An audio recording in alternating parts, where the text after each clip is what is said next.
안녕하세요. How do you know? I'm speaking the Koreans here. Hey, 안녕하세요. In Korea, is it? I heard is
will the virtuous Sangha out of compassion for the sake of this assembly and all living beings, please turn the wonderful Dharma wheel to teach and guide us how to end birth and death, give suffering and attain bliss, and quickly realize non-birth.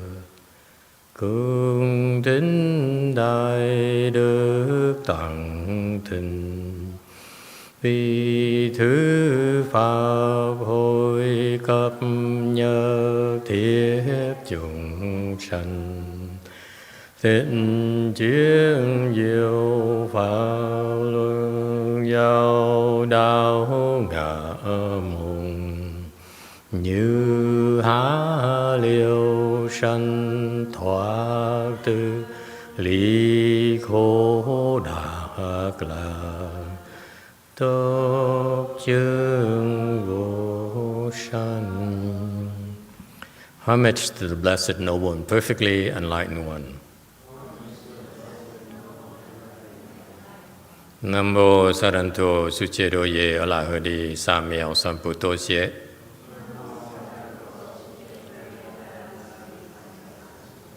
Nam mô Tadaktha Toya Daya Alahade Tamyo Tambo Da Toa.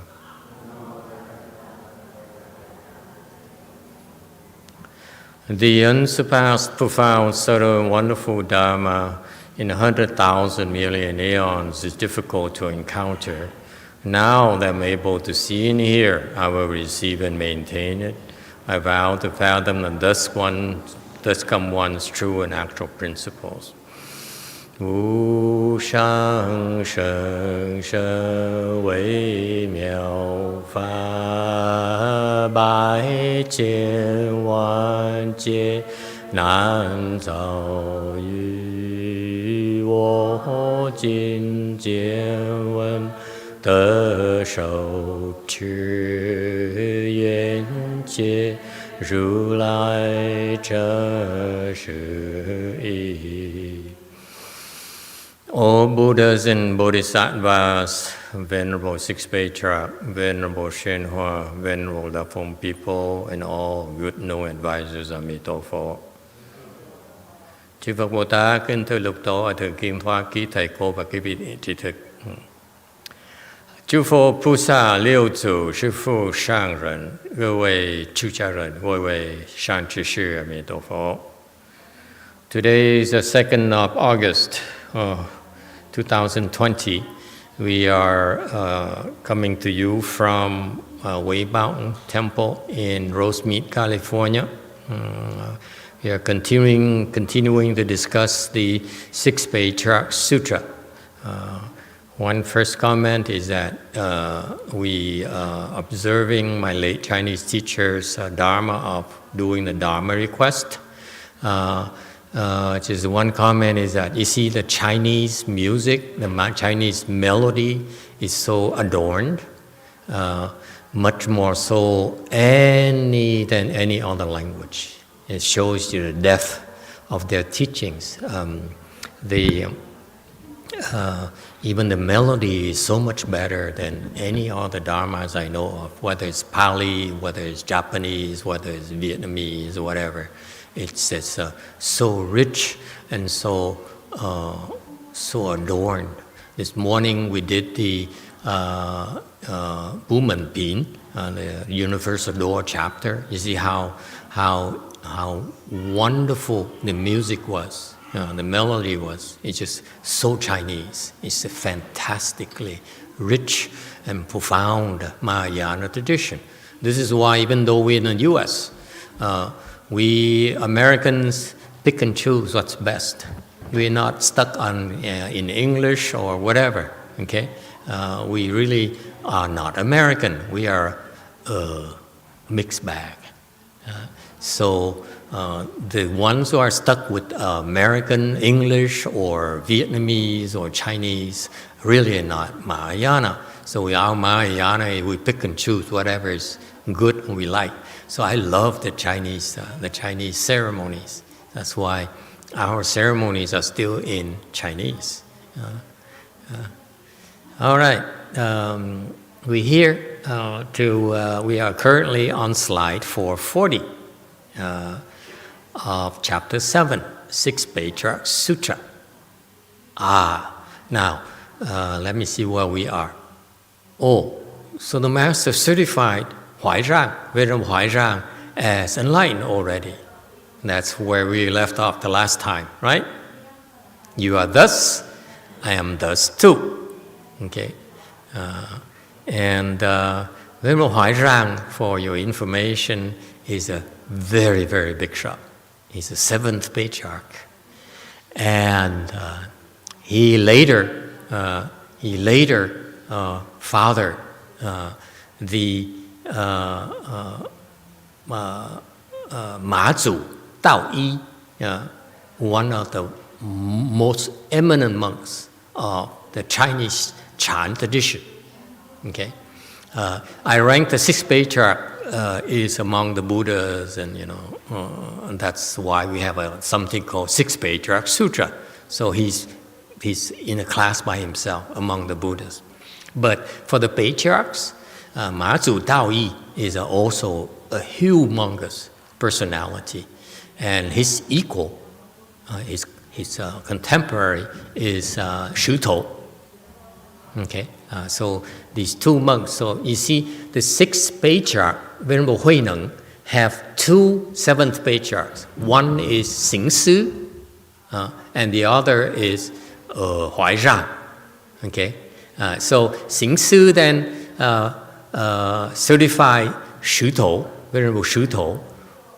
Okay, and then Huái Ràng certified MǎZǔ DàoYī. You see, they come in pairs. It's kind of funny. Master Xūan Hua came in by himself. This is how piss poor we are. You see, back then in the Chinese, they don't have just one; they have two. They come in pairs. Okay, so you have Huái Ràng and Xing Sư, and then you have MǎZǔ and Shu. Okay, and then a couple of generations later, you have the 5 houses of Chan in China. That's how big these teachers are. They're humongous. Okay, so previously we learned about Xing Sư, the 7th Patriarch. Okay, MǎZǔ. The 6th Patriarch met with him in 2 sentences. He's done. He helped Xing Sư become enlightened, just like that, and named him assembly leader. Boy, I wish I could have the skills of Venerable Hui Neng. Then I could have retired by now. I mean, okay, and not bother with dealing with 90-degree temperature in a building that has no air conditioning. This is so much suffering. And for you, for me, I don't mind. For you to drive so far away, risking getting infected, and come here and it's so hot, it's unbearable. Anyway, so the 6th Patriarch taught Xing Sư, the 7th Patriarch, in 2 sentences. He's done. And now for Huái Ràng, the other 7th Patriarch, he's a little bit more work. But Huái Ràng has a stronger foundation. Huái Ràng has spent several years learning what? Vinaya. Kind of interesting. Huái Ràng, the current Chan master we're discussing, spent several years studying the Vinaya. Not too many monks do that. Okay, that's a big difference. Okay, so his foundation is so solid that later on, his Huái Ràng became one of the important successors of the 6th Patriarch. Okay, and Huái Ràng taught MǎZǔ. MǎZǔ is actually slightly more famous than Shuto.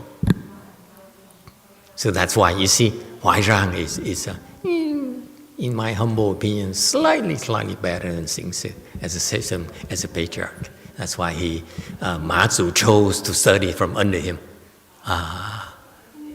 Okay? Shuto is actually a disciple of Venerable Huíneng, but since he wasn't enlightened by the time Venerable Huíneng died, he had to go study under Xingsi, who certified him, who helped him become enlightened. Okay, so Shuto is actually a mix, a hybrid, if you will. Okay, like many of you are, the majority of you are like hybrids, meaning that you are exposed to multiple cultures, not just one. All right, we are on slide 440.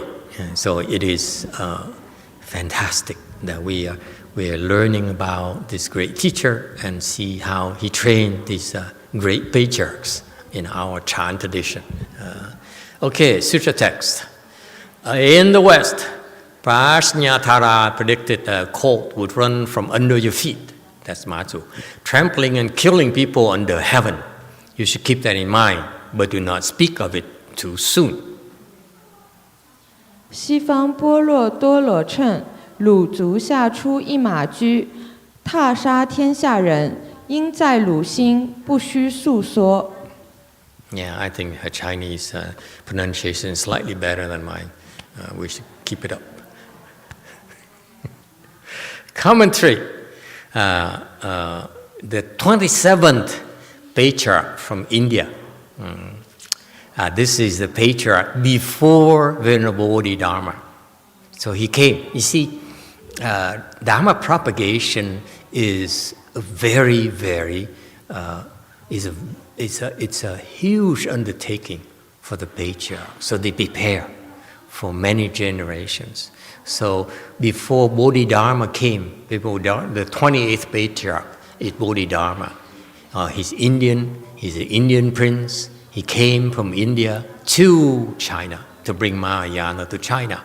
So in order to do that, okay, his predecessors and his pupils are actually paving the way for him already. So before the 7th Patriarch, the 28th Patriarch Bodhidharma came, the 27th Patriarch came already and made a prediction. And then before Bodhidharma came, he sent 2 of his disciples. For some reason, the Chinese love pairs. Huh? Kind of strange. Pairs, 2 of them. To send his 2 disciples to China. And these 2 Indian disciples didn't speak a single word of Chinese. They went around and were treated so badly. That's what happens when you're a Bodhisattva. You're supposed to be treated very badly. The better you are, the badly treated you are. The worse treated you are. Anyway, so to the 27th Indian Patriarch, Prajñātara, made the prediction. He says the colt, a colt meaning it's a horse. Okay, a horse. MǎZǔ. Ma is Chinese for horse. Okay, I don't know why he's called Ma. Why is it called Ma? Well, we have to learn about his story later. Anyway, so he says the colt will run from under your feet, meaning that HuáiRàng will father MǎZǔ, will train MǎZǔ, okay? Trampling and killing people under heaven, meaning what? This is very Chinese. Under heaven means what? In the Chinese world, you have heaven and earth. And between is us, Chinese people. I mean, them Chinese people. Okay? That's how they used to look at themselves. They only saw themselves, only gods are better than me, and underneath me is, ants and so forth. So I, as Chinese, I'm the best in the world. how Chinese look at themselves. So it says, trampling and killing people under heaven. Okay, so this goat here, his horse here, would run very fast, trampling, and in running very fast, he tramples, and eradicated and overwhelmed a lot of people under heaven. Meaning he out-debated, he outclassed, he performed, he out-competed, everything. Okay, and killing people under heaven. So apparently this cult here is very, very bloodthirsty. You should keep in mind, speak of it too soon. He says, I'm giving you a hint, but don't brag. Okay? You are a patriarch. Don't brag. Only non-patriarchs brag. Okay, any questions? So you see, so these patriarchs, to me, it's kind of heartwarming, because the patriarchs, they quietly went, the Indian from India to China back then. It's a long distance. It's no Boeing 747. Okay, so to travel the long distance from India to China, it's very, very tough. Okay, if you go by foot, it takes years. And you go by boat, you might drown. Okay, you might get shipwrecked. So it's very, very dangerous undertaking. And yet, this 27th patriarch, before the next one who's supposed to go to India, he went to China already, and prepare as well. Okay, so it's kind of nice. Patriarchs are nice people, you would say. Okay, at least the Indian patriarchs. Now, Chinese patriarchs, my personal experience has been not as nice. Anyway, it's just me. It's a reflection on me, not my Chinese teacher.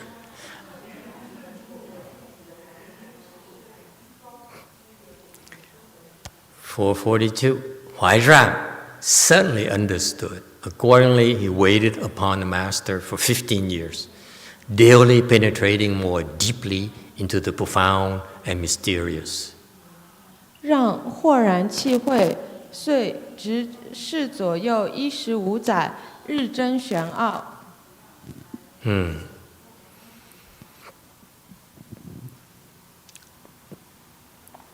Huái Ràng certainly understood. I think this is from the Sixth Patriarch statement, you are thus, I am thus. I think. Okay, and not the Pratyatara, because Pratyatara is dead already. So at that, when the Sixth Patriarch says, you are thus, 你如是, 我也是, 也如是, you are thus, I am also thus. So with that single statement, okay, Huái Ràng understood that he also received first certification from the Sixth Patriarch. Okay, and maybe it's because the Sixth Patriarch said, I'm also thus, 我也如是. That's why Huái Ràng accordingly,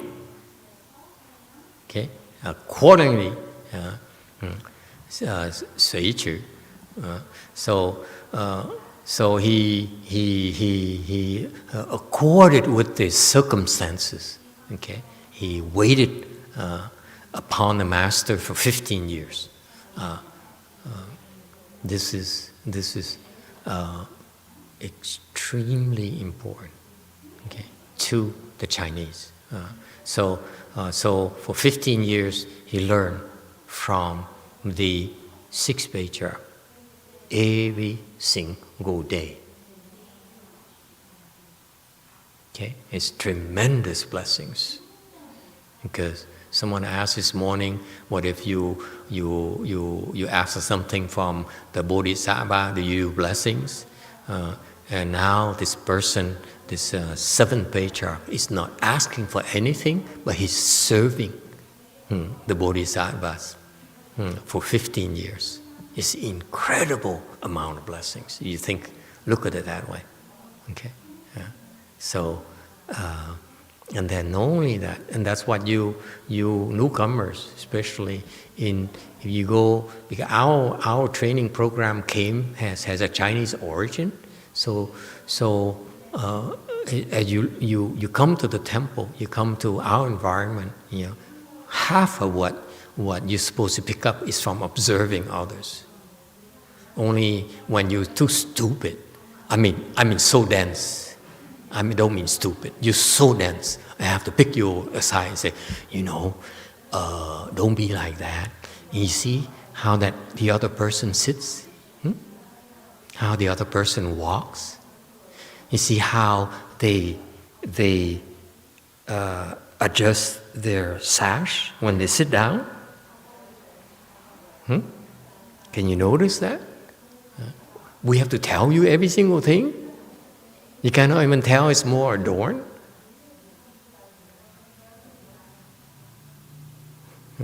So anyway, that's very Chinese, by the way. They're unspoken and spoken teachings. The unspoken is the Wei Yī. The unspoken is your awesome comportment. You watch people and see how they behave themselves, they comport themselves. That's unspoken teaching. The Wei Yī. Okay, Chinese called Wei Yī. What's Korean for Wei Yī?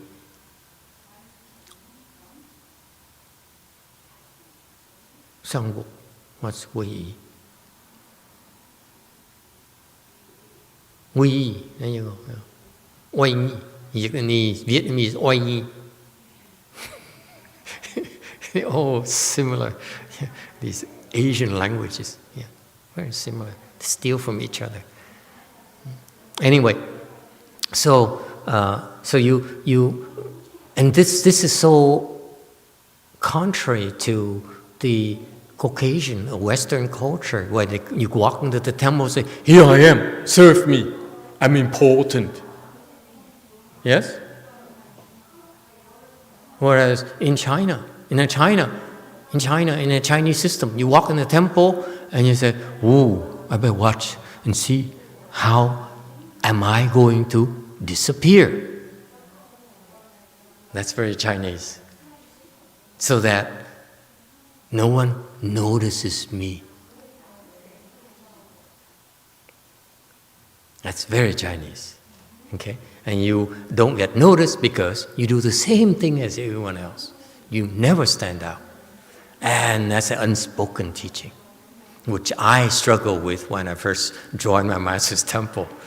Okay. I said, why are you guys so boring? Everyone does the same thing. No one stands out. What kind of people are you?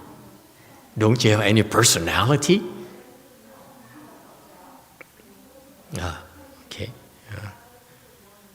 So anyway, so accordingly he waited upon the master for 15 years, daily penetrating more deeply into the profound and mysterious. Okay,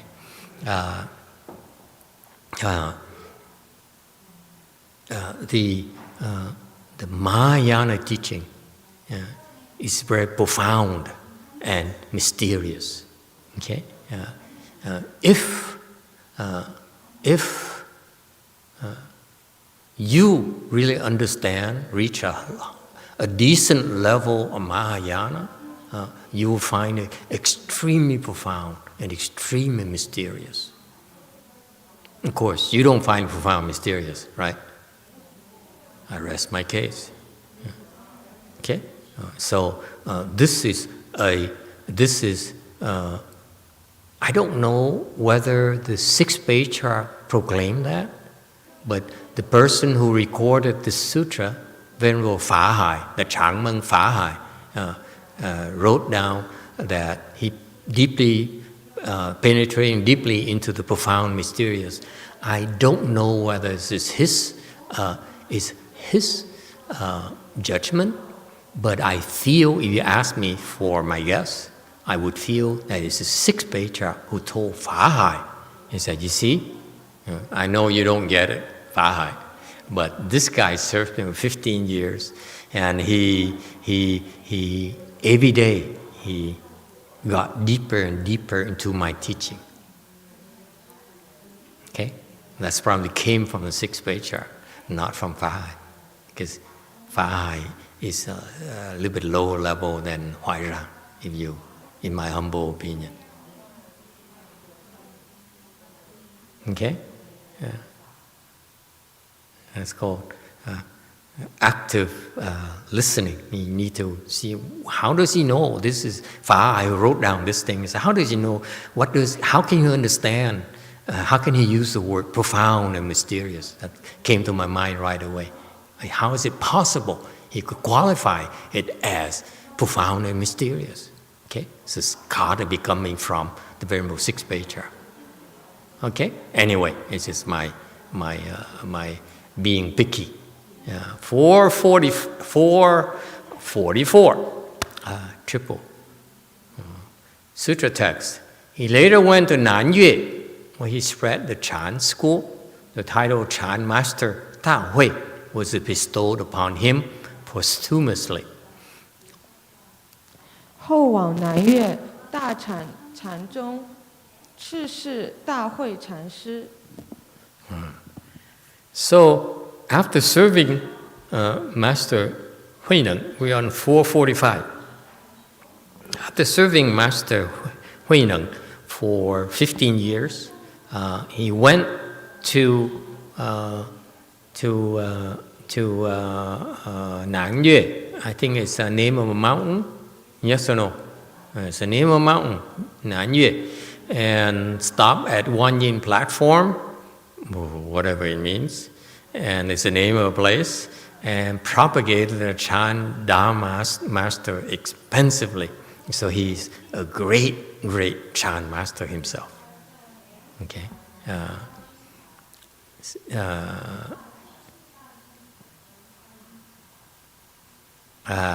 All right. Any questions? So, Seventh Patriarch Huái Ràng was a big Chan personality in the Chinese Chan heritage. That's why the Chinese Chan is so rich.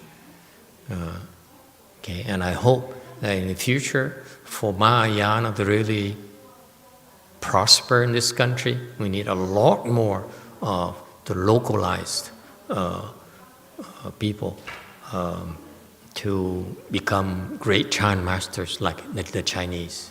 Okay, the advantage is that we are hybrids.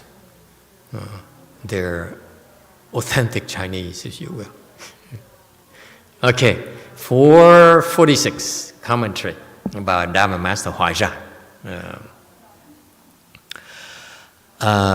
Chan Master Huái Ràng's room entering disciples, there were, among them, there were 6 of them who are famous, all certified by Chan Master Huái Ràng.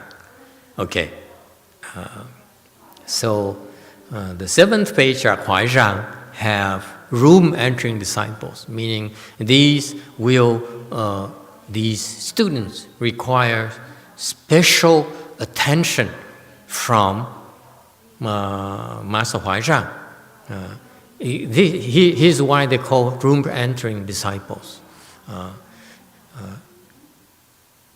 Right now, when you have a problem, you say, let me see, I don't dare call Master because he's very busy. He's in a bad mood. He looks sick. He looks like he hasn't eaten well for some time. You see, someone is sleeping, that's why. So you don't dare approach a Master because Master is scary, right? He has a temper. Something like that. And some of my students are chuckling. We know that. Okay? So that's why we don't have a room entering system in our temple. It says, stay away from me. But back then, in China, in the Chinese Chan system, Chan environment, you have something called room entering disciples.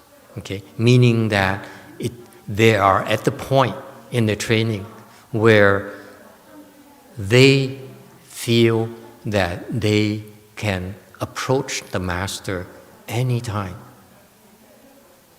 Okay, because the problem needs to be fixed right away. It cannot wait. That's why they call room entering disciples. They are special. They have special access. Okay, it's for their benefit. Okay, because if these types of problems are very difficult for them to solve, that's overwhelming for us.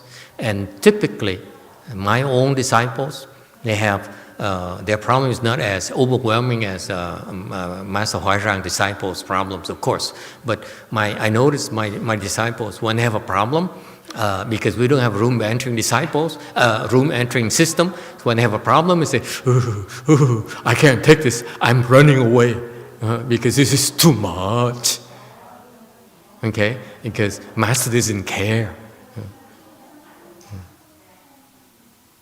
Okay, whereas back then, HuáiRàng, Venerable HuáiRàng have a master. There should be a T here, if you don't mind. Otherwise, it might sound like a German thing. Yeah, master. So,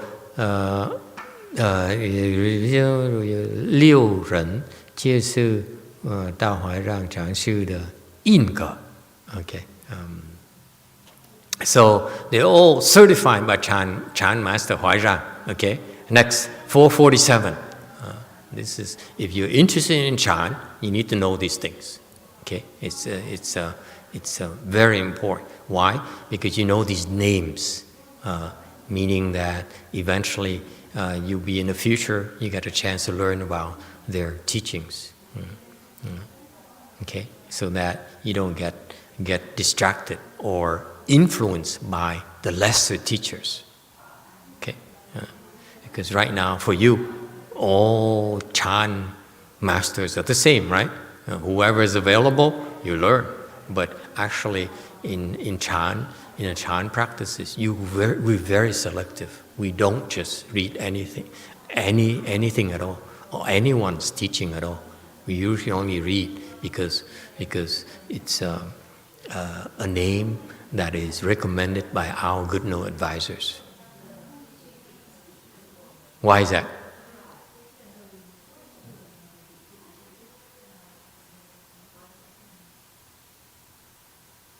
Because you don't get it. You read the teachings, you are not supposed to get it. If you read the Chan teachings and Mahayana Buddhism, you say, I got it, I know what to do, then sorry, you're so confused. Because the true Chan, Mahayana Chan teachings are what?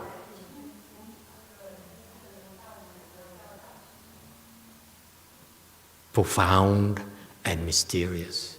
So profound that you cannot recognize how deep it is until your teacher says, you see, go further. Proceed. Keep at it. Keep at it. You see that? See, profound is because you get closer, you find out it's still more to go. It's still a lot more. Okay? You don't stand there and say, oh, I got it. No. Profound meaning that you go, you get closer, you investigate more. Okay?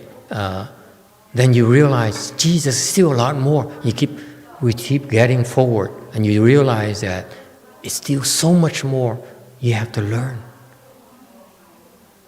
Okay? It's fascinating to me personally. Okay?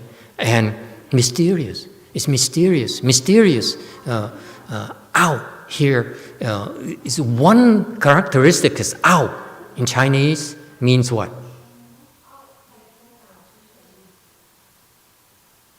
You cannot possibly understand all of it. There's no way for you to get it. And that's Mahayana, by the way. You can't get it, period. Doesn't matter how smart you are.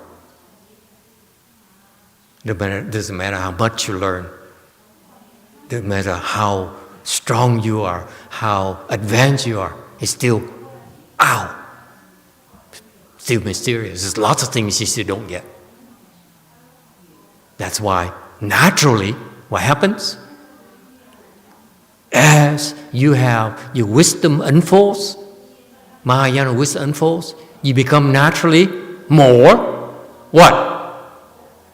Humble. He said, I don't get it. I still don't get it. Okay? There's no way for me to get it. And that's why the Chinese, what do?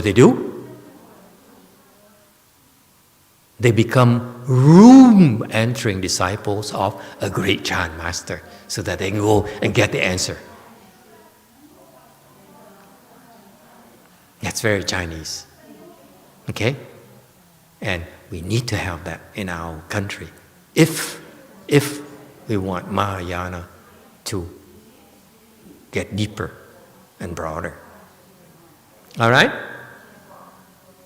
Where are we? Okay, now we're back to 447.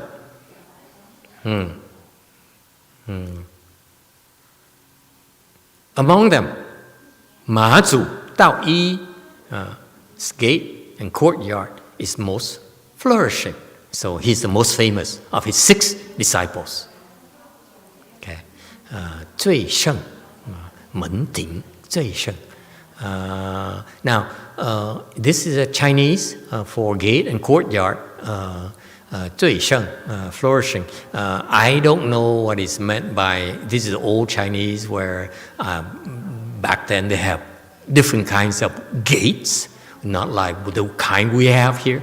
We have here in the West, the gates are usually made of iron gates or cheap gates. If you're in Texas, you make wood gates and stuff like that. And tíng, courtyard, I don't know. So maybe the Chinese can help us out. What does it mean when the Chinese say 门庭? Does anyone understand old Chinese? The new Chinese, the young Chinese, they don't get 门庭 anymore. Yes? Do we have internet people? What happened? Internet person disappeared. We have some internet people who join us and who actually are very good Chinese, very erudite, very intellectual, very well read. So that's why I was hoping to pick the brains so that we can learn from them. Okay?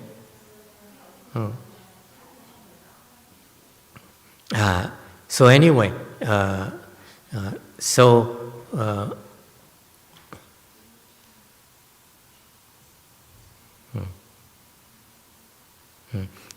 MǎZǔ DàoYī, okay.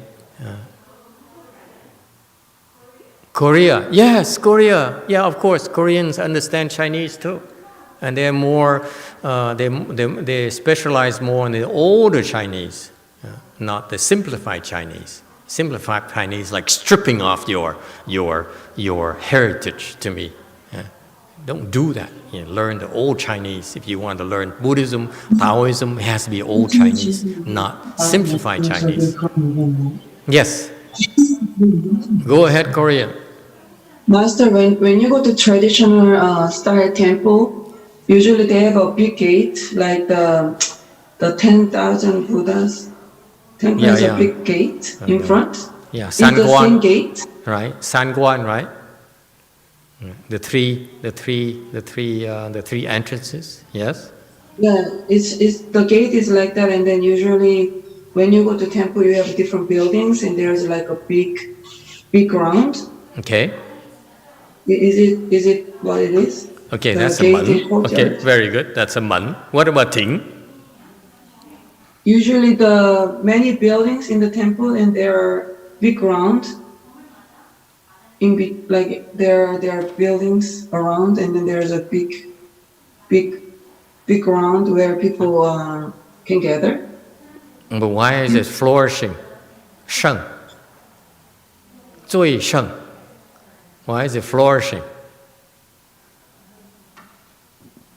You see, that's why the old Chinese is something that we don't get. It has a certain meaning that we don't have. We are not privy to. Yes, pinkish. Flourishing means has most amount of people. A lot of people gather at the courtyard and gate. So does it mean that many people come through that gate? Many people gather in the courtyard? Okay. So Chinese. Okay, you agree? Yeah. So it's kind of cool. It's kind of cool that, these, in terms of meditation, in terms of Chinese Chan, MǎZǔ is so famous. And so he's a descendant of Master Huái Ràng. Okay?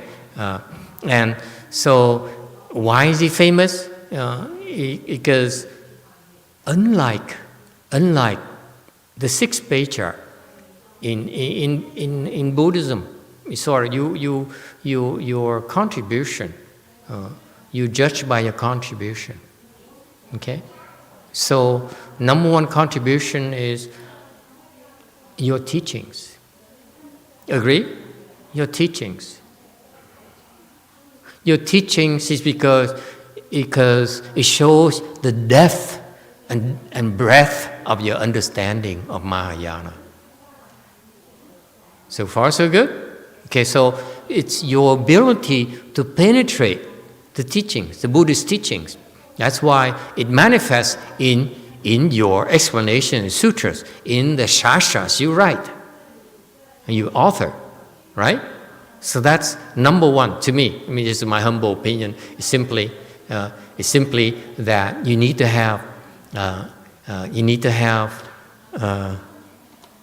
Look how happy Darren is. Look at that. Yay.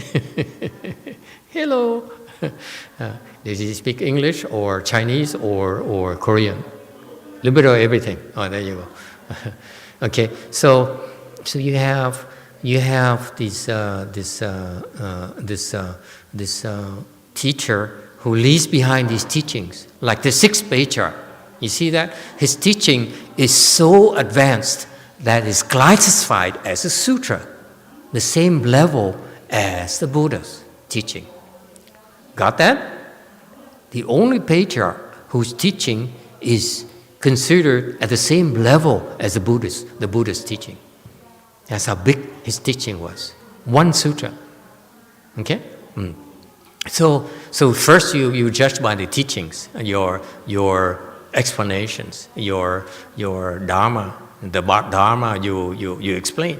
And number two, the size of your temple. No? How big your temple is. Some people, yeah. Korea, 5 fingers. Now back to 5 fingers. Yes. Master, the second is the disciple of the particular master. No, that's not right. No? Disciples is not that important. Yeah. It's a matter of luck. Like Master Xū Yún is so lucky. He has so many good disciples. I just don't have any luck, that's all. Okay, so yes, it's true. So you have this teaching here, right? Because it's your ability to penetrate the profound and the mysterious. Yes? Right? And that's what you're interpreting. The Buddha's teaching, which is profound and mysterious for the next generation. That's number one. Number two is that first one, the sutra you explain, the Dharma you explain, is only yourself. Right? It dies with you. Yeah, after you're gone, who's going to explain it? Right? Like my master, after he died, Who is explaining now? Who? Huh? Which Heng now is explaining? Which non-Heng is explaining? Huh? You see that? So, my master, like Sixth Patriarch, left this profound and mysterious teaching. Okay? But then the disciples have to be able to understand that or expand on that. Right? So the number 2 judgment is on how manly you are as a teacher is what kind of students you have. Okay? This is the Western way of looking at the Chinese patriarchs, if you will. And my personal criteria to judge the monks or nuns or the patriarchs. Okay? Not all patriarchs are the same. So what happened is that MǎZǔ DàoYī is such an eminent monk from under Huái Ràng. Okay? That shows how great of a teacher Huái Ràng was. Okay? And MǎZǔ himself, okay, trained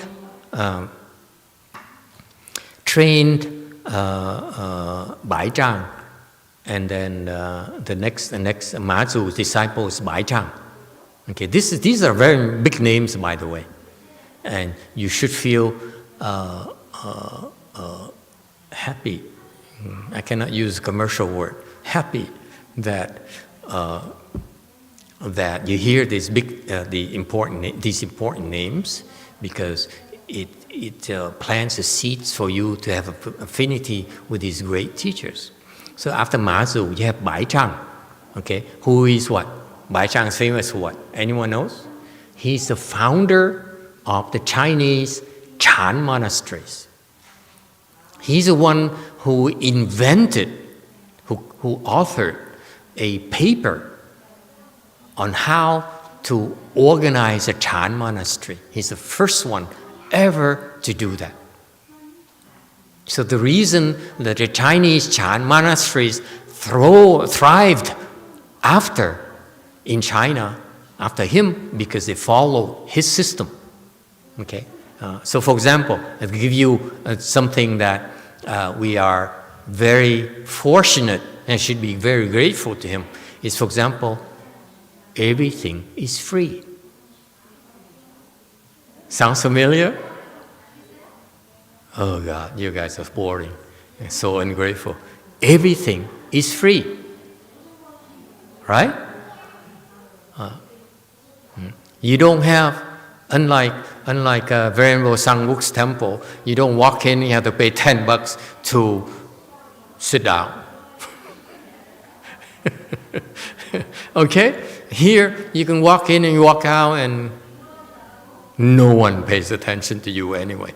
Okay. So everything is free. Okay? That's very Chinese. That came from Bai Zhang. And then, the only time, they don't ask you for money. So it's in the books here. He explained to you how to speak Dharma, how you should behave to the Dharma master, how the Chan monasteries are organized. And basically, it's free. We all work. They all cultivated the field, they all cooked, they all did things among themselves, never asked for money, by the way. Hey, you young monks, nuns, we never ask for money. Never, ever. Is it clear? Don't say, oh, I have this Dharma brother who needs a place to stay. Could you contribute $50 a month for the rent? We don't do that. Can you understand? It's not what we do. Okay. So this tradition is what made Chinese Chan monasteries flourish.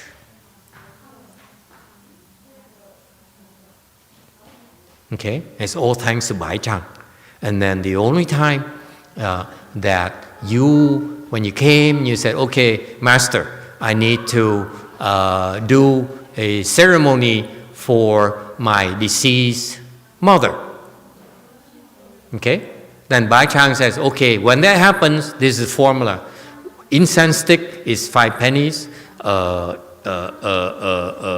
sticks cost a little bit more. You want lunch, it's a so-and-so per bowl of rice. So they have this menu, if you will. And that's the precursor of Chinese pizza.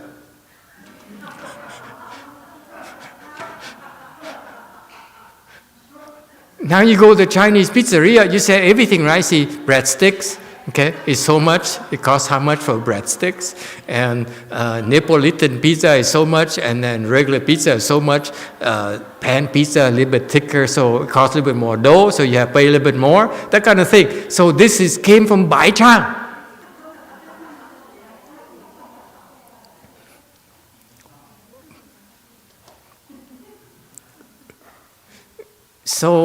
So it's you're laughing, but you know it is so ingenious when you think about it, because the monks and nuns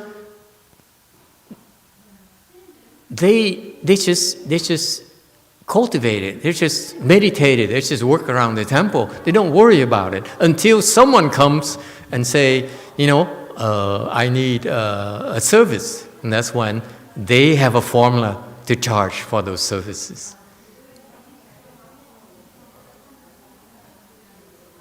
Why is it important? It's important because it's a system designed by a Bodhisattva, not a mortal, not a CEO looking to make a lot of money. Secure a golden parachute, have a lot of stock options. This is designed by a great sage. Okay? So, very Bai Zhang Chang Master designed the system so that all the Chinese monks had to do is follow it, and they're able to sustain themselves and practice Chan.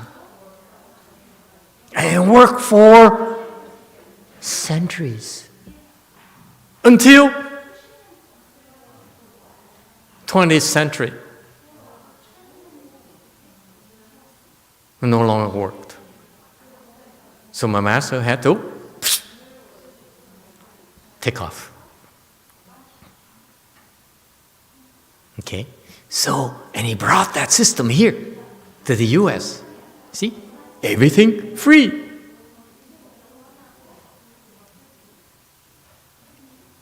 Isn't that cool? Oh, that's Bai Zhang.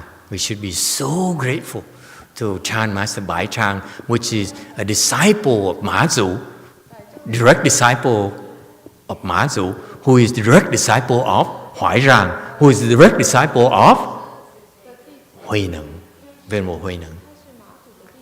That's why the Chinese, you see, is inbred in their culture, in their heritage.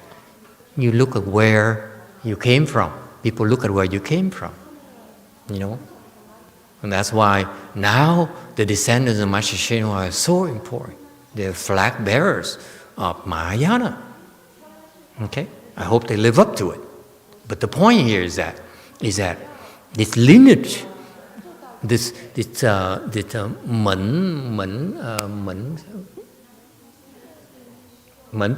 So what do you say that? Where you came from? Huh? What? 门庭最盛. No, wait. I'm saying like when the Chinese get married, they look at what the person who's the parents, how the family is like, and then the parents where they come from, are they divorced, are they rich, and that kind of thing. What kind of education? 门当户对. Huh? 门当户对. 户对. Yes, sir. Orange in the back. Genealogy. Born in genealogy, my friend. Genealogy is Western.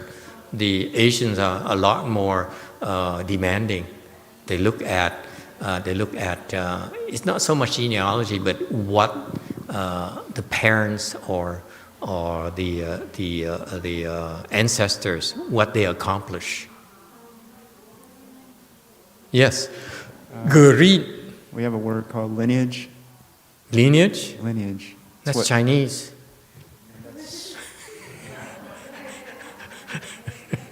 It's the same concept. It's how you got here. What did your father do? Are they divorced? How many time losers are they? That kind of thing. Okay. So when you marry off your daughter, you want to make sure that the parents are not like multiple time losers. These people, that kind of thing. So it's important. Okay. So you see that this lineage is so important. That's why you need to stick with Master Xūan Hua's his lineage. That's where you find these great teachers, these great contributors. Okay, we hope. Okay, now after MǎZǔ, this is Bai Zhang, remember? And Bai Zhang then fathered what?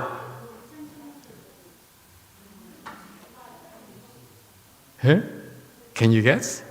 The first school of Chan? Huh? Huh? Wei Shan, Lin You. After Bai Zhang is Wei Shan.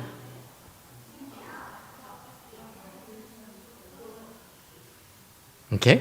So Wei Shan, the founder of our Chan school, is direct disciple of Bai Zhang.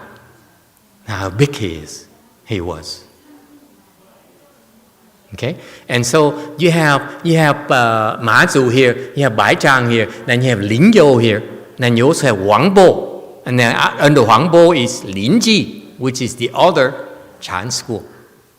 Okay? So Ling You, the Weí Yǎng lineage, is the first Chinese Chan school, okay, that was founded. And then a generation later, then the next 4 houses of Chan are founded.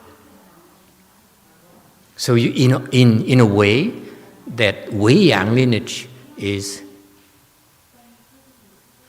one step higher, if you will, because they are direct disciples of Bai Zhang.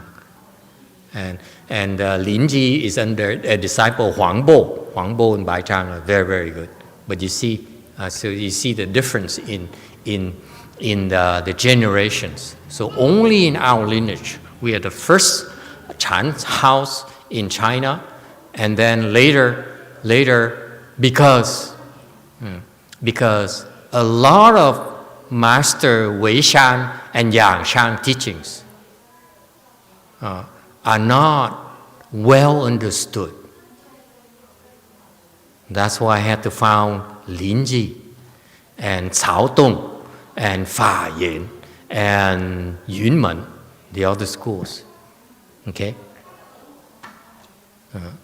to take care of the lower level disciples. It's just my personal interpretation of that. Okay? But what do I know? I'm just a hybrid who never received any formal training. Okay? Just did my homework, that's it. Okay, so that's why after that, after MǎZǔ, he's the one who fathered 2 houses of Weí Yǎng and Lin Jì.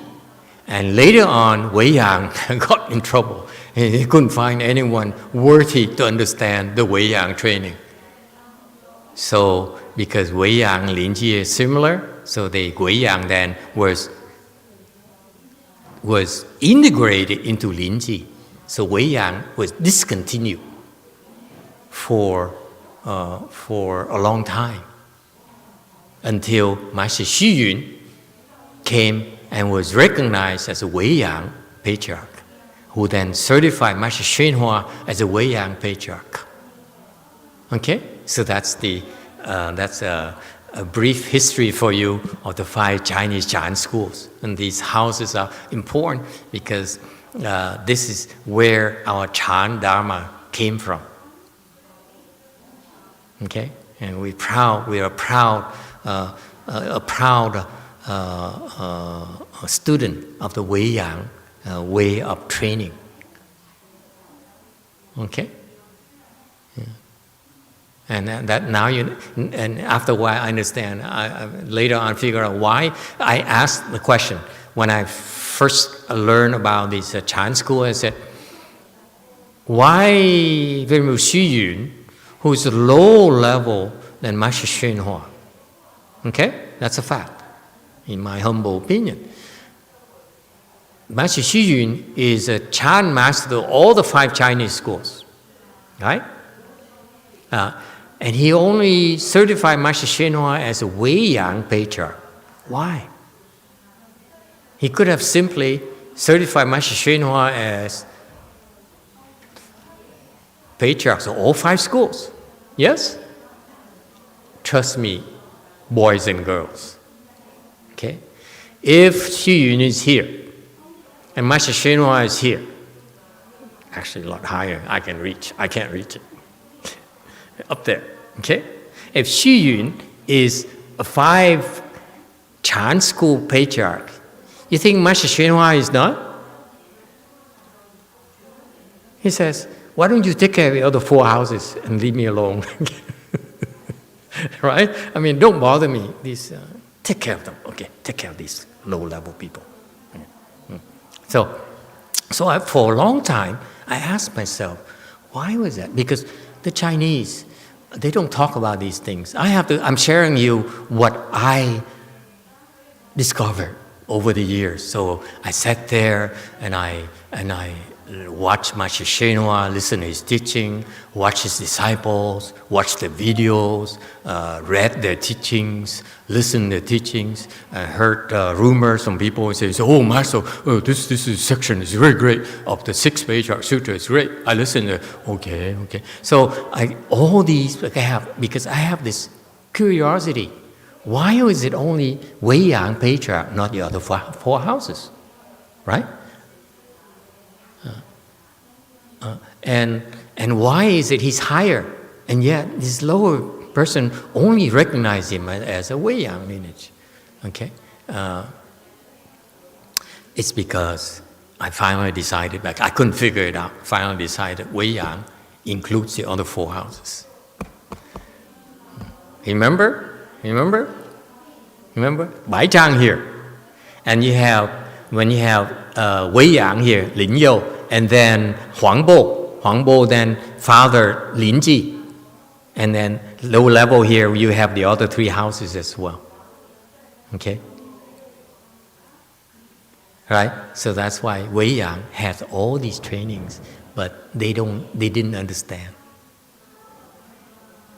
That's why they had to go out and create something called Lin Zi. They had something called, because Lin Zi is known, you don't know, Lin Zi is known to be very brutal teachers. They beat you up, they yell at you, they kick you, they brutalize you until you become enlightened. Okay? Right? That's what Lin Zi is famous for. And guess what? We do it Weí Yǎng too.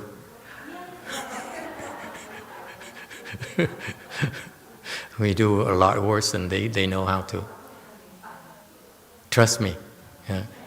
After you go through Weí Yǎng, being harassed and beaten up and brutalized by Weí Yǎng, you look at Lin Zi, and you call it suffering?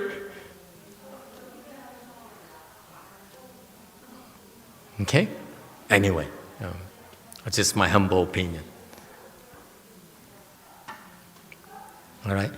So, in Korea, you folks have Koreans, you only have Lin Zi, right? 5 fingers. Yeah, 임재정 이상국 있죠, 임재정. Yes. See, Lin Zi. Vietnamese, Lin Zi. Japanese, Lin Zi. Okay?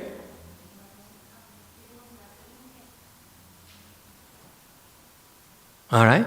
In China, they still have Weí Yǎng, but Weí Yǎng are from disciples of Master Xū Yún. They are Weí Yǎng. But the most advanced Weí Yǎng is actually Master Xūan Hua. Okay?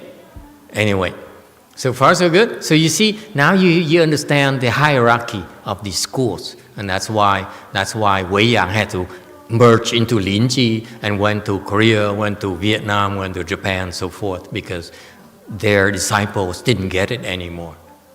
Okay, and what's interesting about Wei Yǎng is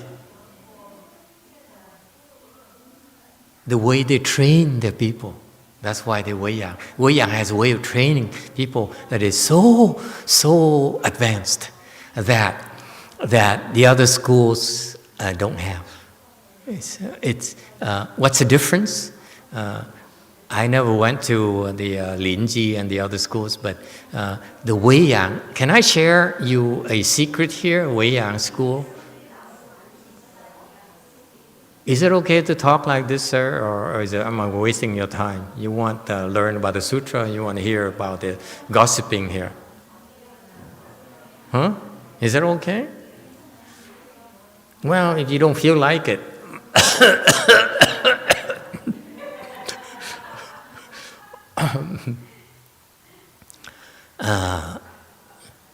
The difference, why Wei Yǎng is so important, that's so peculiar in the Wei Yǎng training is that, what? It's right there between Xū Yún and Master Xūan Hua. Because of the Wei Yǎng form of training, you are not limited by your teacher.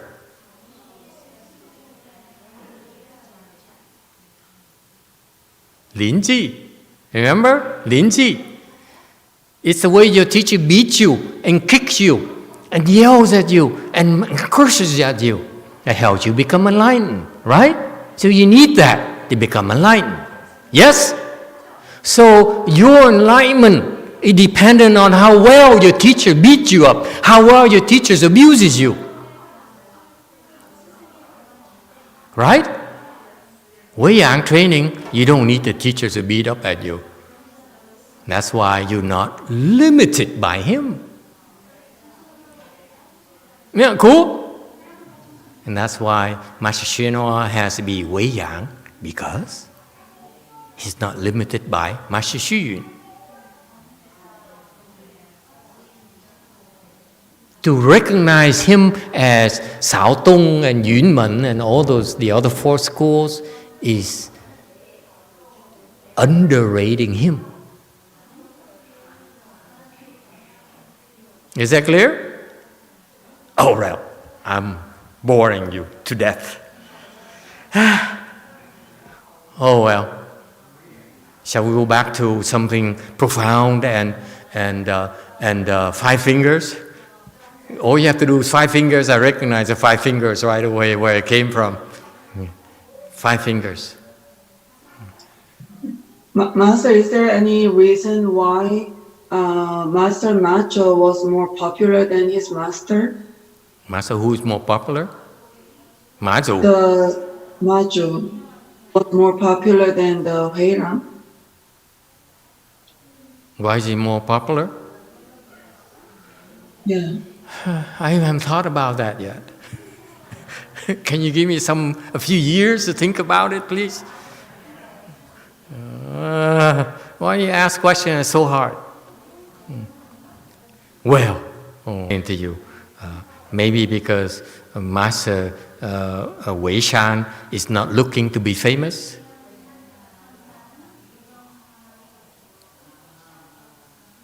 He never thought of even opening a school. Now his pupils said, I better open a school because I want to make sure that people know that what I learned is from him, not from me.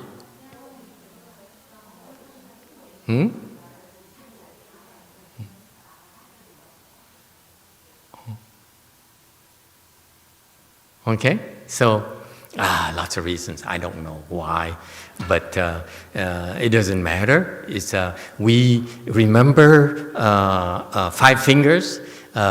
A monk is judged by what? The size of his temple, how many disciples he has, how rich they are, Remember those things? Okay? What are they? What are those criteria? Huh? See, Korea forgot already. 5 fingers forgot already. Tex, what are those criteria to judge a master? Orange. How many of his disciples become enlightened? How many disciples enlightened? Okay, what else? That's it. So I spent an hour talking about this and said, that's it. You spent an hour. This is all I got from your hour talk. Anyone else? What else did I say? How do you judge a monk? How is a monk judged? Yes, Billy.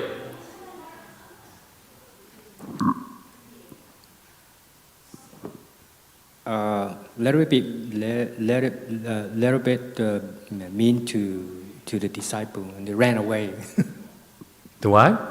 A little bit mean to the student, I think. What did he say? Mean to the students. How mean he is to the student? Yeah. How many students ran away?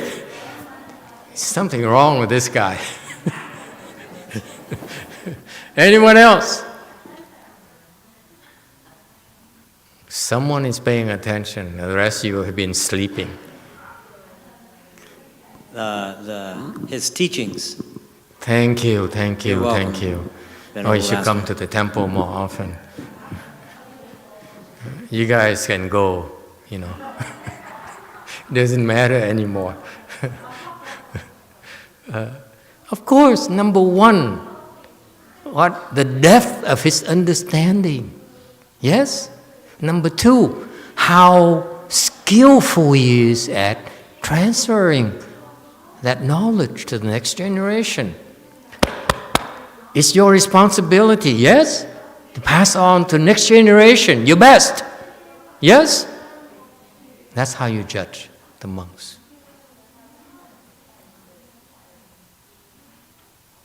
Okay?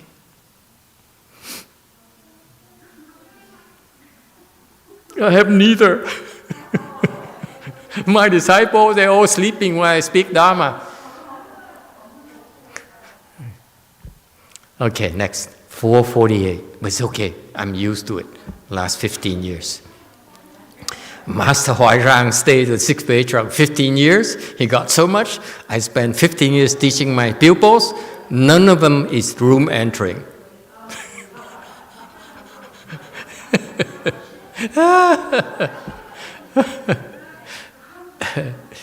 448. Chan Master Huái Ràng used to tell his 6 room entering disciples like this. You 6 similarly certify my body. Each matches 1 part. So you see, he uses an analogy now. He says, I am this body here. I came to this world and took on this body here. I'm leaving the world. I'm sharing you my body with you 6. Okay? Shall we find out what those bodies are? I'm willing to bet it's a heart somewhere or brain somewhere. Yes? What else would you think he would leave for his next pupil? That's see how smart you are. You have a heart, yes? What else do you think he's leaving behind? That's important.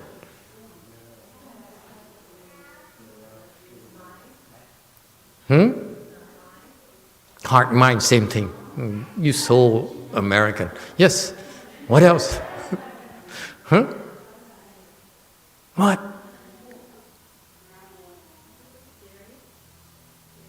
Ears? If you want ears, then you have to have mouth. Mouth is more important. You eat. That's what you eat with.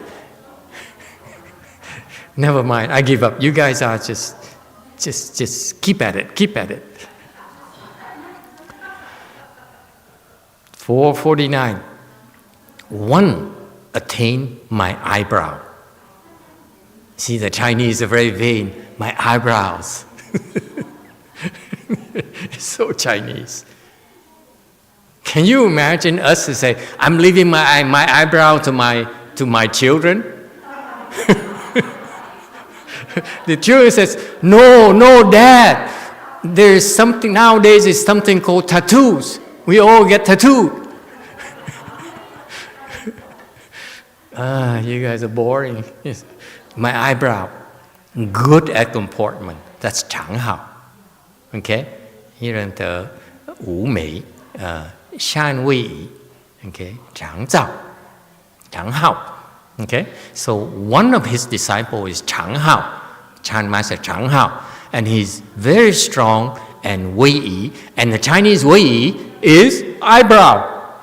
It's too Chinese for me. I cannot connect with eyebrow with comportment. To me, comportment is more like posture. Yes? Okay. But the Chinese it's eyebrow. Okay?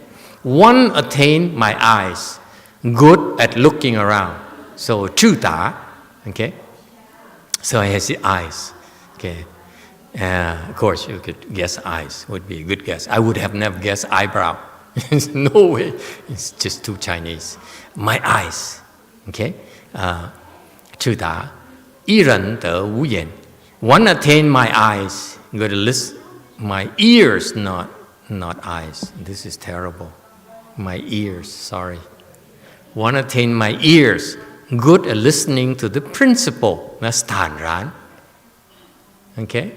Can you fix the English, please? My ears. Okay?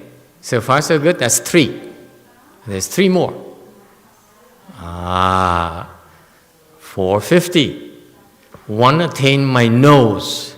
Good at knowing qi. Why qi?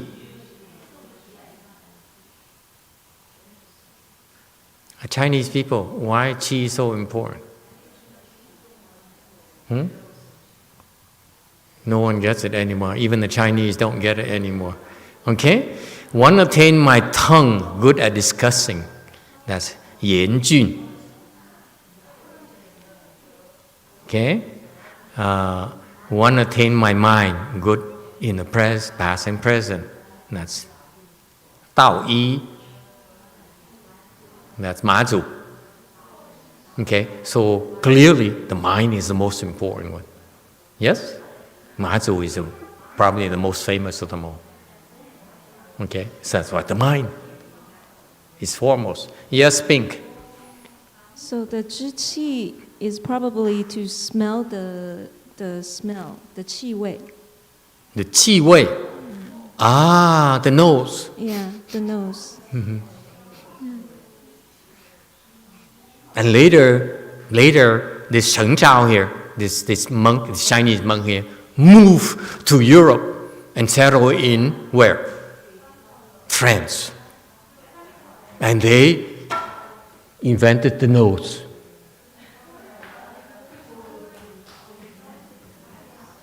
The French, they have the nose. Perfume. They can distinguish 3,000 different aromas. 3,000, mind you. 3,000. Not 5. 3,000. Okay? Not 5 fingers. 3,000. The nose.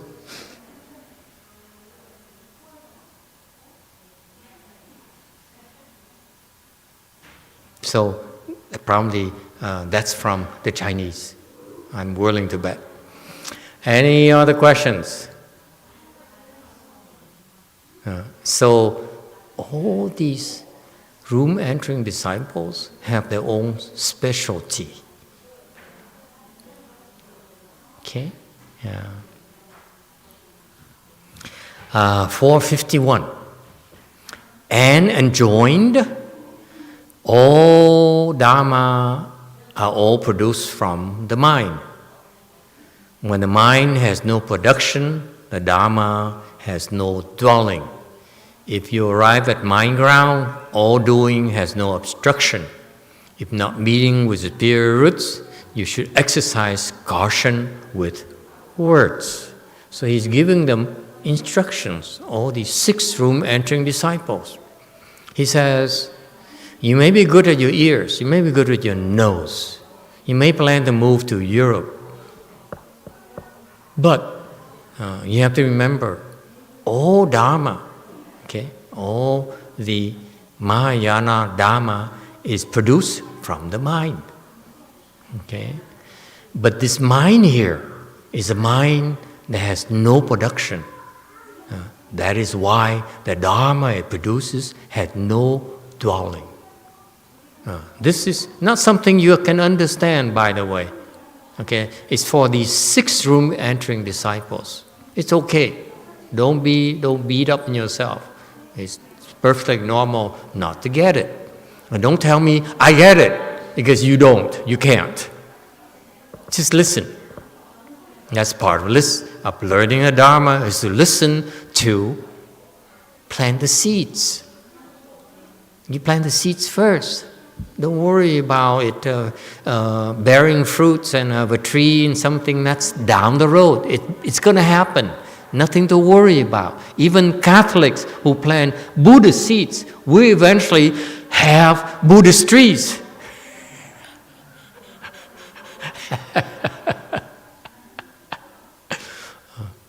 Okay?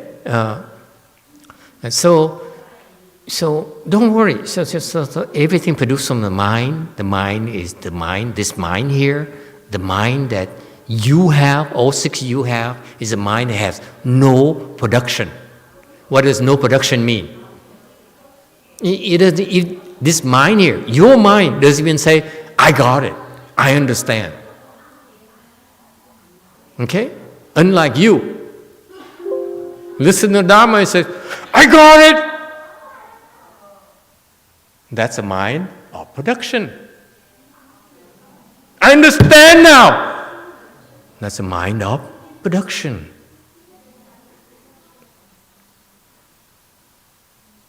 Does anyone feel insulted at all? You should be. You should feel insulted, because you have a mind of production. Don't nod your head, that's a mind of production. Hey, Korea, you get it? Huh? Ask the room. Translate, do you get it?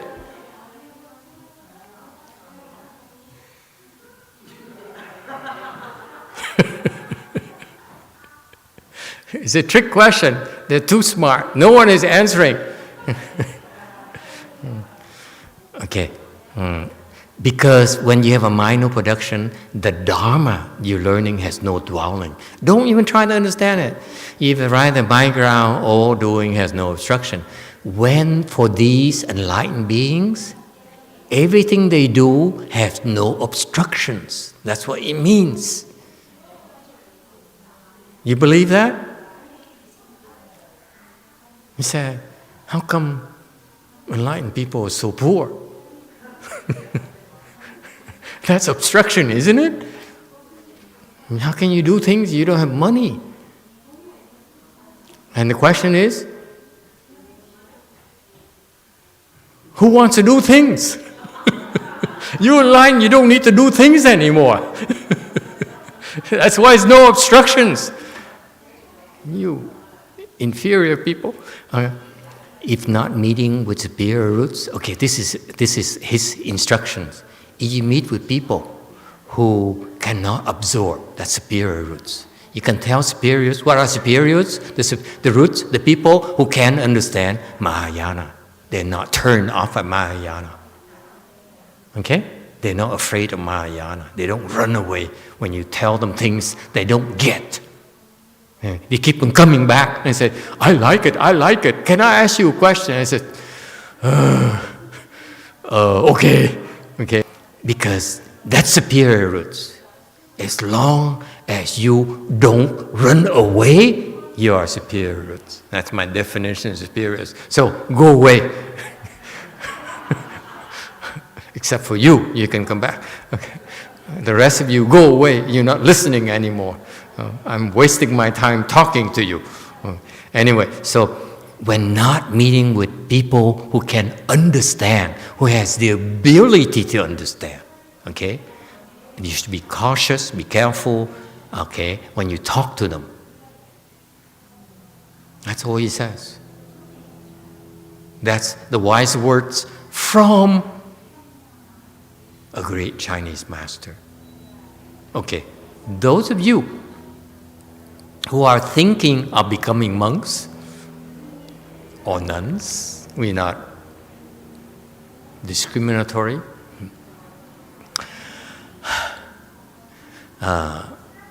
or thinking of teaching, this is the parameters of a great teacher, because it came from a great teacher, one of the greatest teachers in Mahayana, history of Mahayana. Okay?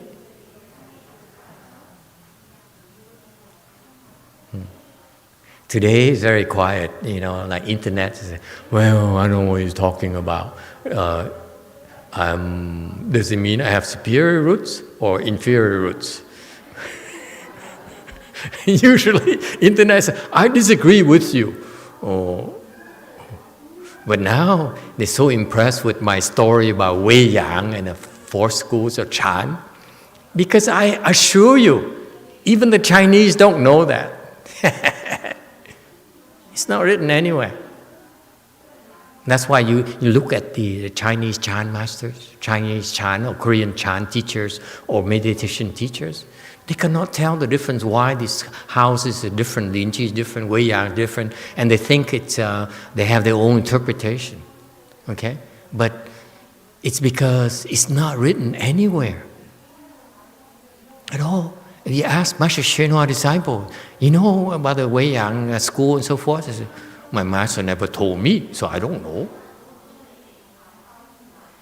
See? But only Chinese don't know. Now we Americans know. Our American style, our American version of the 5 Chinese Chan school. Huh? All right?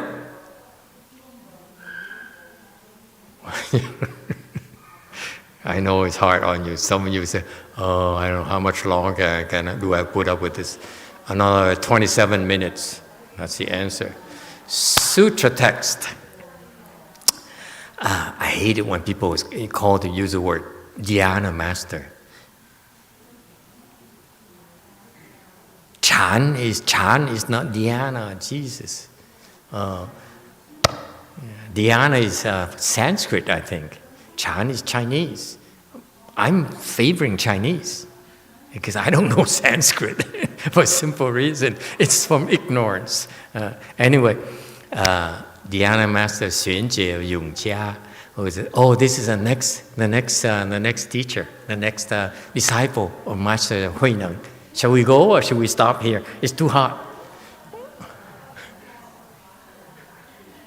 Yes, sir. Back there. Give him a microphone. Orange. Pardon me I'll show off a minute. Dhyan is the Sanskrit that Chun comes from. Chan came from, yes, that's the true. The word Dhyan. Right. Dhyan, yeah. Right. Okay. Yeah. So then technically it should mean the same thing. Technically, yeah. But in India, dhyana can be used differently. I agree. Yeah. I totally depends on the context. Yeah, this guy is so intellectual. Okay. Yes, it is true. My point here is that if I use the word dhyana, okay, then there's a problem. What is the problem? You don't have the problem. I have that problem. When I use the word dhyana, someone says, Master, did you know that dhyana comes from Sanskrit? I said, And then he said, you know what it means in India? I said, You see that? And now I have to go back to Google and start searching again. I'm too old for that. Okay? So I prefer Chan because when you ask me about Chan, I can go talk to the Chinese. I don't know anyone who speaks Sanskrit at all. 5 fingers. So it's like some people call it sun as Zen. Yes. And then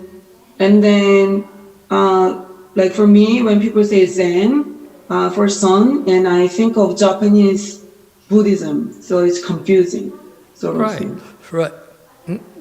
So it's okay to use it interchangeably. It's just my personal preference that when I use Chan, then I'm talking to you from my Chinese Chan perspective. I admit to you, my viewpoint is very limited to the Chinese Chan.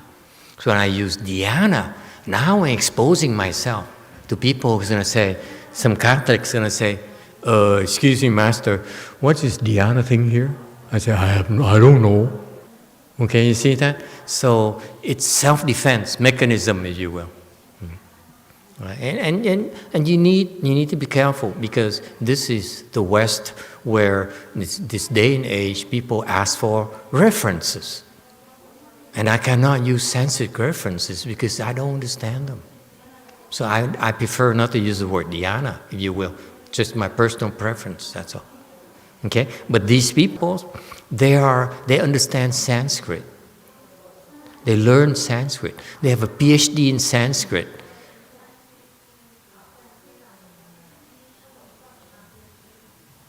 There's so many PhDs over there. My disciples are pretending not to hear anything. They have PhDs up to their ears in Berkeley, Madison, Wisconsin Madison, you name it. Stanford. And how many PhDs do we have? One. From where? Hey, you. Where did you get your PhD from? Huh? You see? So why do we talk about it? There's no need to talk about it. But these people, so they use the word translate into the dhyana, okay? And you have to give them credit for that, okay? It's them, not us. I personally would not use dhyana, I use Chan, okay? Because it clearly defines my reference points, okay? Anyway, okay, so now YongHua is one of the eminent disciples of the Sixth Patriarch as well. It's funny that he's not even a room entering disciple. Think about it. Okay? He didn't get groomed long term by the great Sixth Patriarch. But he is also very famous. His Xuyun YongHua was the son of a family called Dai in Wenzhou. When he was young, he studied the sutras and commentaries and was skilled in the Tiantai Dharma door of stopping and contemplating. 永嘉玄觉禅师，温州代世子，少习经论，经天台止观法门。I like the way Chinese sounds when I don't pronounce it. 453. So this Dhyana Master Xuanjie YongHua, where he came from, is son of this family and so forth. And he was young, he studied the sutras and commentaries. Jing Lun, and Lun is, I believe, Shastras. Okay? The Buddhist store has three kinds. They have Lü, which is morality, rules of morality. Number two, Jing, which is sutras, and Lun, which is Shastras. So now, when I was younger, I was told that Lun is the most advanced. Lun are commentaries, discussions that are produced by the disciples, Bodhisattva disciples of the Buddha. That's what they call Lun. They argue the debate. Sutras are the teachings from the Buddha.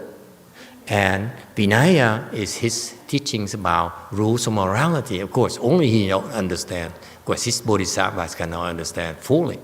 Okay? So you see the Lun I was told when I was younger at my master's disciple is that Lun is more advanced. It's not true.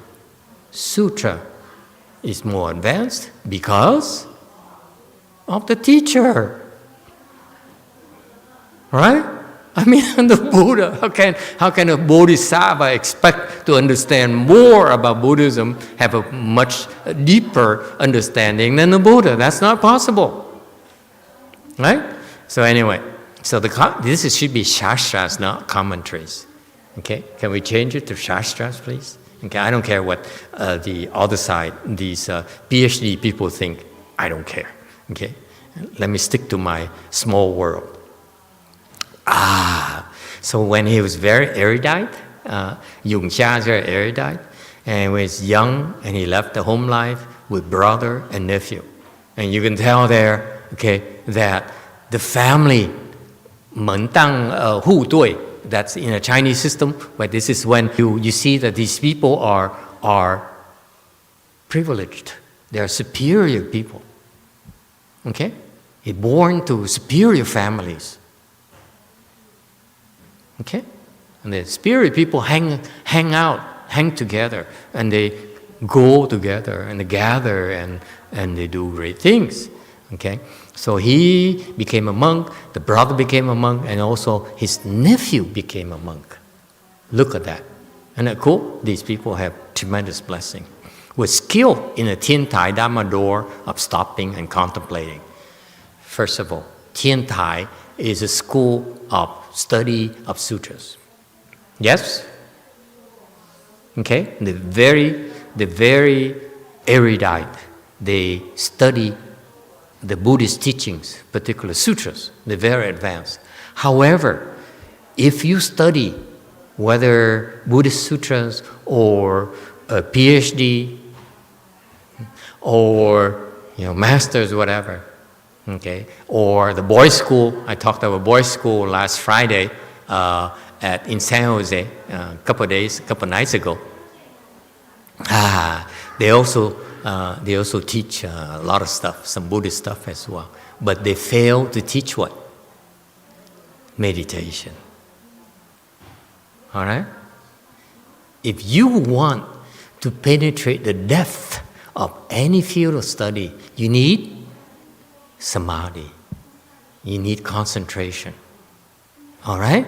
And so, Tian Tai School, even though they specialize in teaching, in researching the studies and the sutras, but they also have their style of meditation as well. So it's a very complete school, if you will. It's utmost admiration, trust me. It's very difficult. Okay? Whereas nowadays you get a PhD and you get a degree in PhD or master's, whatever, or bachelor's, whatever, but you don't need to know anything about stopping and contemplating. You don't need to know anything about meditation. Okay? And that's why nowadays, the learning is not as balanced as it used to be.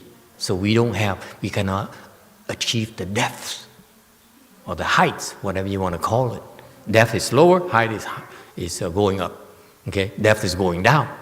Okay, so do you see, Tian Tai is such a fantastic school because they made the name. The claim to fame is that they understand the teachings, the sutras, the teachings, but they also have meditation.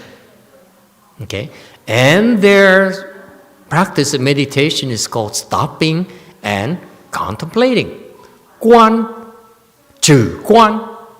Okay, that's Chinese for samatha and vipassana. Now you know. Vipassana is contemplating. That's Guan, Chinese Guan. Okay, Pali is vipassana, and Zhi is samatha. Now you know. See that?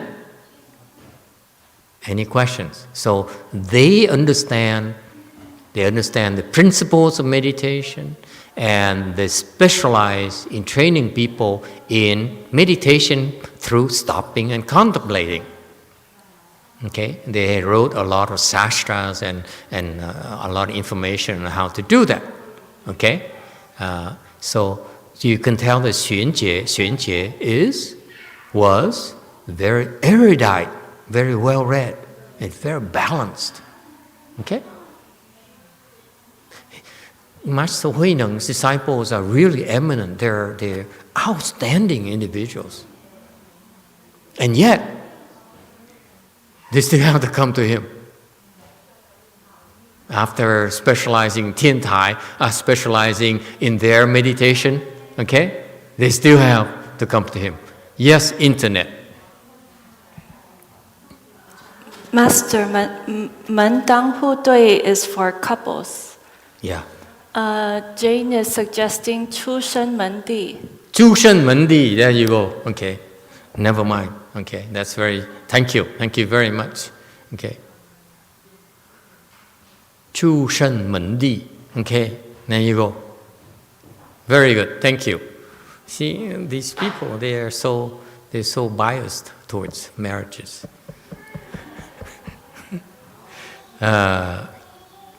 So, Master YongHua visited the great Master Shengxiu at Yuquan Temple and asked Chan Master, he sought out the more famous Chan teachers.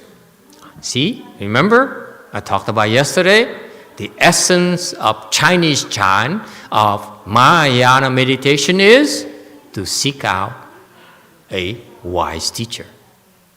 So you can tell this YongHua, this Chan person here is superior, has superior roots. He has the Mahayan blood running in his veins. Okay? You can tell right away. People have Mahayan roots, they say, I'm going to follow my teacher. And the other says, boo, boo, boo, boo, boo, boo, boo. No, let me think about it. Okay. That's what the Chinese say. Boo, boo, boo, boo, boo, boo, boo.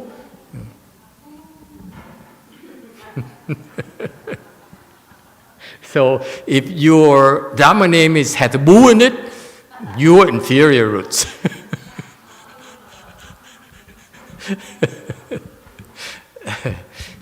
Did I use the word boo anywhere? You all boo. Okay, so he sought out the more famous Chan masters. It's so Chinese, it's so Mahayana. Okay? It's so remarkable.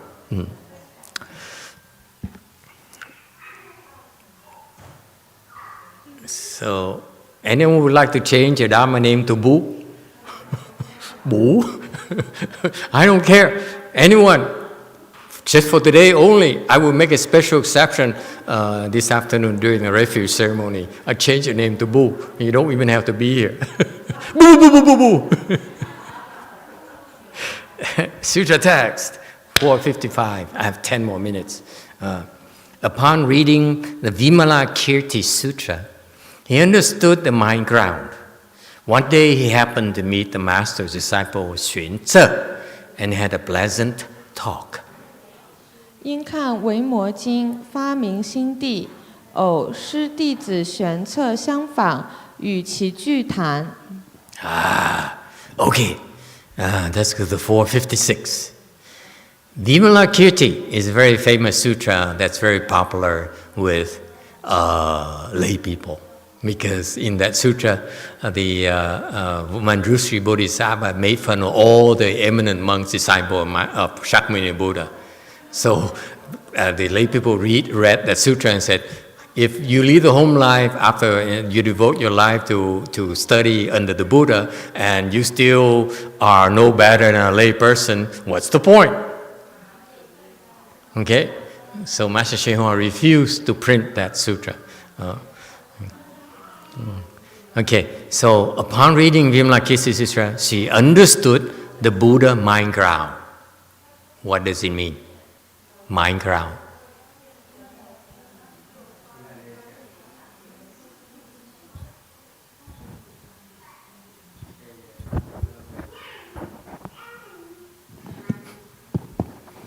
he know he Buddha nature. Igbo is Buddha nature. But he not sure. But why ground? Buddha mind is Buddha nature. But why ground? Anyone? This is important. This is fundamental.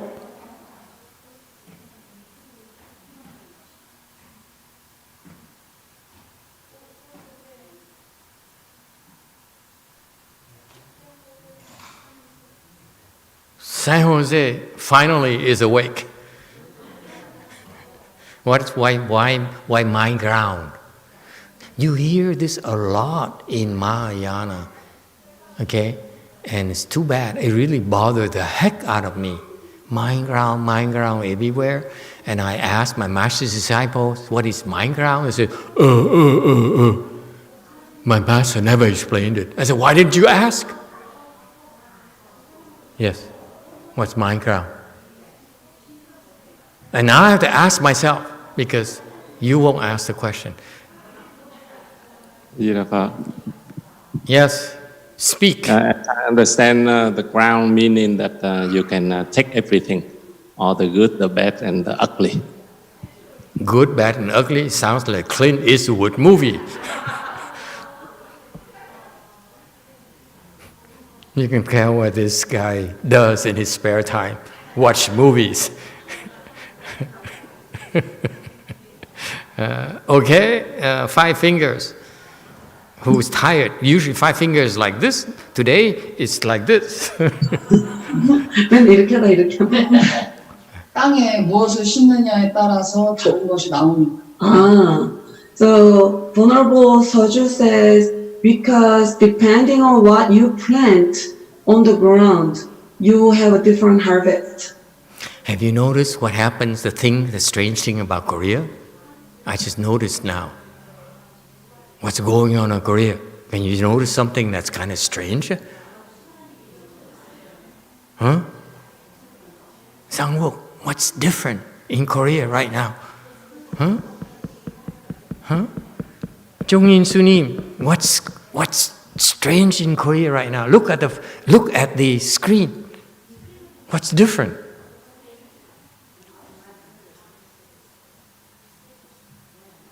Pink.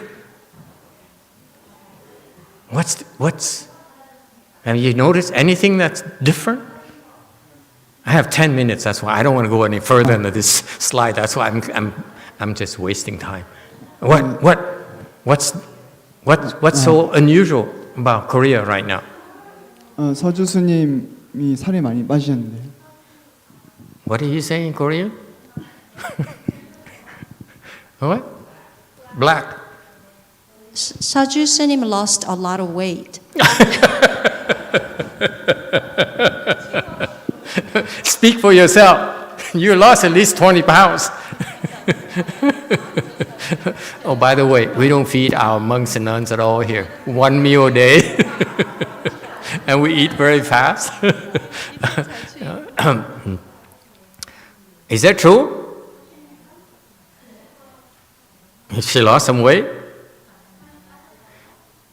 Ipche, what have you been doing? You're not feeding my sanghans. 빨리 얘기를 해서 지금. 많이 먹고 있는데 다 배로 갑니다. She says it's only the face lost weight and everything went to the belly. So the Koreans are so weird. When they lose weight, they lose only up here. The rest is the same, she says. Yeah, right.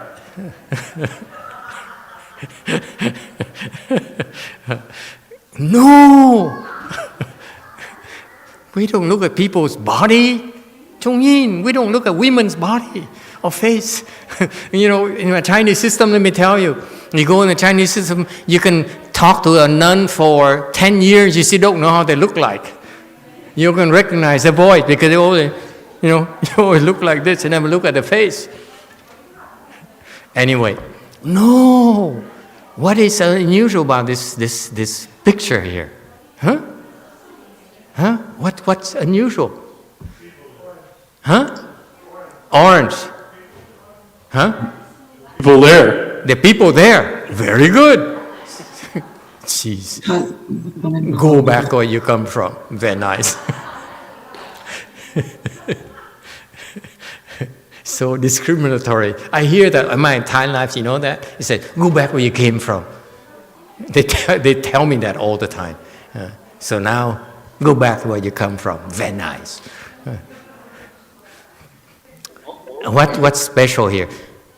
Yes, my kitchen manager, black. They all sit on the chair. They all sit in the chair. No! What? No one knows? You give up? Okay. Only Xianan is in focus, rather blurry.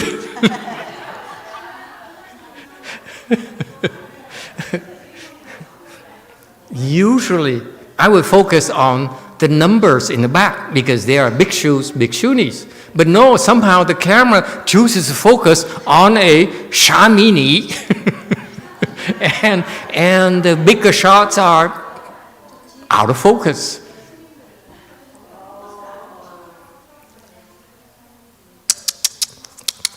Speak so highly of who you are.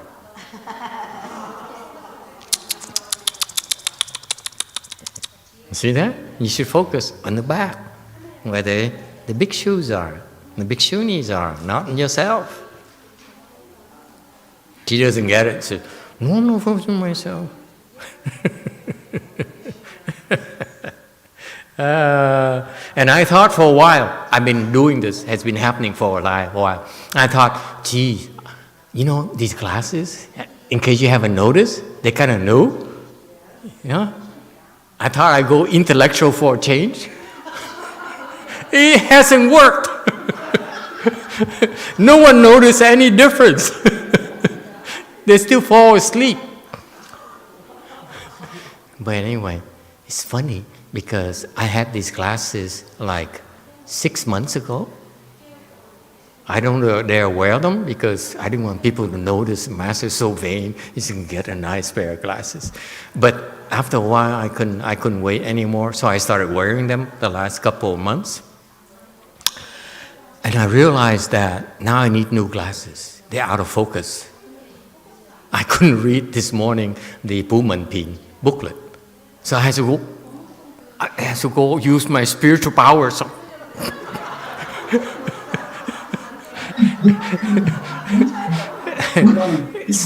yeah, because my glasses are three levels: far, middle, and close. Okay, so I tried to adjust the close, but I couldn't. No matter how much I squinted, I couldn't read it. It's so annoying. It used to be so big, the characters, black and thick and bold and big. Now it's so small. Anyway, time is up. So anyway, he talked about it. So the answer, right? The answer before you go have some ice cream. Why mind ground? So Mahayana. Okay, they talk about mind ground because they are reminding you that if you want to become enlightened, if you want to make progress, okay, you have to plant the seeds for becoming enlightened, for making progress. So the ground is where you plant the seeds. That's so Mahayana. Okay? Hinayana, they said, meditate and you become enlightened. Yes? Mahayana, plant the seeds. Don't worry. You will become enlightened. As soon as you plant the seeds, you will become enlightened. You too. See? He's shaking his legs. He's so happy. If you plant the seeds, you will become enlightened. Doesn't matter. And cool? If you keep meditating, you will not become enlightened. So, plant the seeds. That's why it's called mind ground. It's a very important Mahayana concept. The concept is that if you want to get somewhere, you have to do something, you need to plant the seeds. Yes? You want to go to college, plant the seeds to go to college. You want to get rich? Plant seeds to get rich. Yes? Okay? That's the concept of mind ground. Seeds. 种子. Okay? That's critical. So the quality of the seeds and the place where you plant it is also very important. And your mind is very important. Place where you need to prepare the mind so that you plant the good seeds and make it and fertilize it and so forth. You see that? It's your mind. It's not a piece of land somewhere else. It's here, inside of you. You plant it. Okay?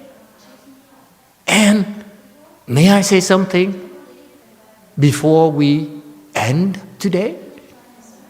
Part of planting the mind ground is